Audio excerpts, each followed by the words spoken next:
Apparently, if you understand the parts, you understand the whole. But is that really the case? Because some things only exist when parts interact. A brain isn't conscious because of one neuron. A forest isn't alive because of one tree.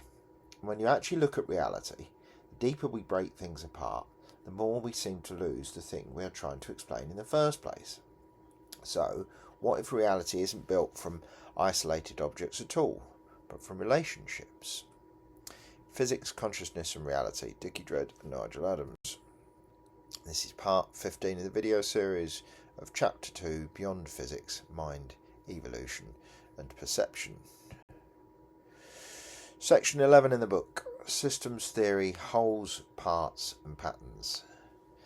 Up to now, we've seen how physics and evolution both point to the limits of reductionism, the idea that reality can be explained entirely by breaking it down into smaller and smaller parts.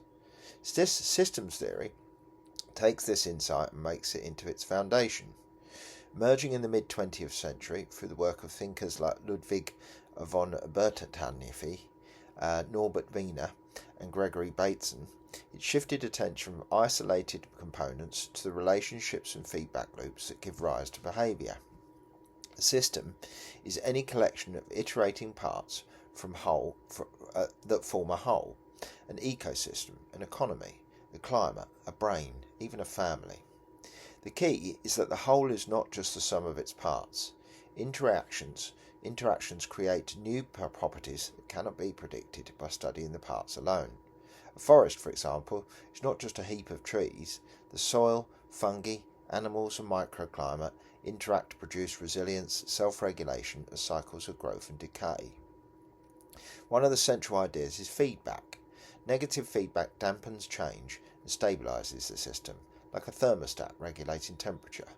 Positive feedback amplifies change and can drive runaway effects, like a microphone squeal. These loops show how systems regulate themselves, adapt or spiral out of control. Another is emergence. At certain levels of complexity, new properties arise that are not present in the components. A single neuron does not think, but billions of neurons in interaction give rise to thought. Individual ants follow simple rules, but together they create complex colonies with division of labour and adaptive behaviour. Emergence challenges the notion that if we know the parts, we automatically know the whole. For our purposes, systems theory is significant because it pushes science towards rational thinking. Instead of searching for ultimate building blocks, it asks how patterns of interaction create stability, novelty, or collapse. This resonates strongly with Buddhist-dependent origination, which we'll talk about later.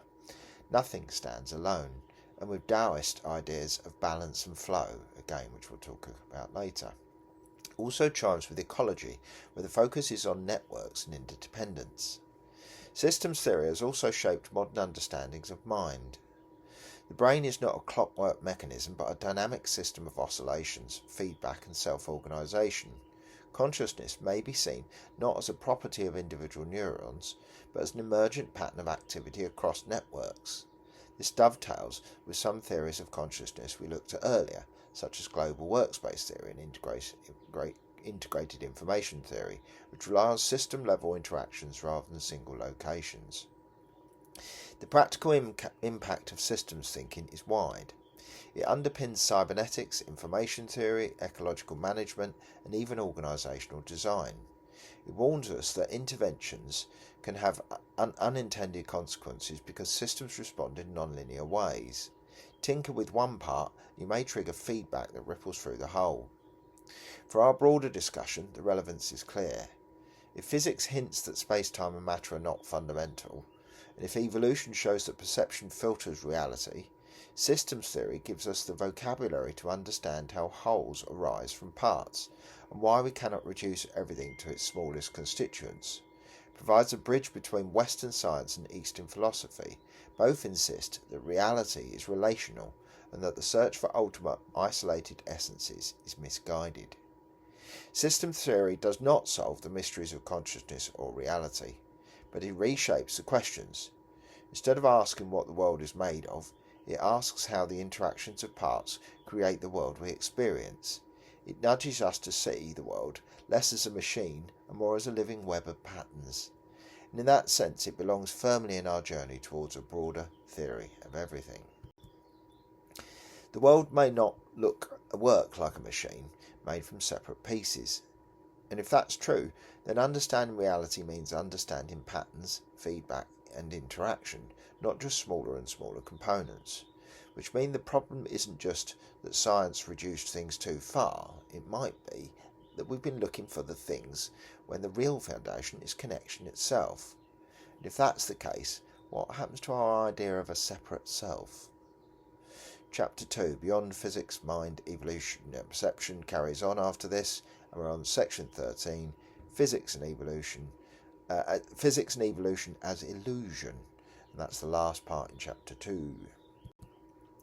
And the usual update on the book, which I'm actually having a discussion with in about 10 minutes' time to get the order placed, and the books will be available.